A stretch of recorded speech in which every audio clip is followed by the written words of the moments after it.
Vidi Aldiano ungkap bisa bertahan meski idap kanker stadium 3. Vidi Aldiano mengaku sebenarnya tidak sanggup bertahan sampai saat ini akibat kanker.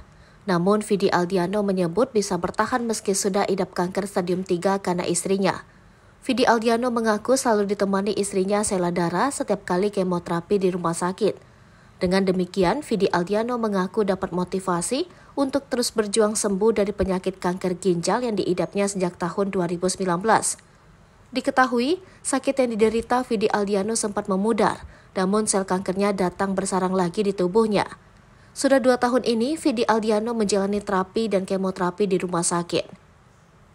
Saya setiap 3 minggu sekali, saya spa di rumah sakit, tapi I'm fine, kata Vidi Aldiano di kawasan Mampang Perapatan, Jakarta Selatan. Vidi Aldiano beruntung selalu ditemani Sheila Dara, istrinya, setiap kali menjalani pengobatan dan kemoterapi. Sheila Dara membuat Vidi Aldiano tetap merasakan hidup bahagia. Sambil tetap bernyanyi dan berkarya, Vidi Aldiano terus berupaya sembuh dari kanker ginjal. Vidi Aldiano kaget saat divonis menderita kanker ginjal. Saat ini, Vidi Aldiano terus berjuang untuk sembuh dari kanker ginjal yang diidapnya itu.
Hai pemirsa Sri Popo TV, jangan lupa komen, like, dan subscribe, serta tonton terus berita-berita terupdate lainnya ya.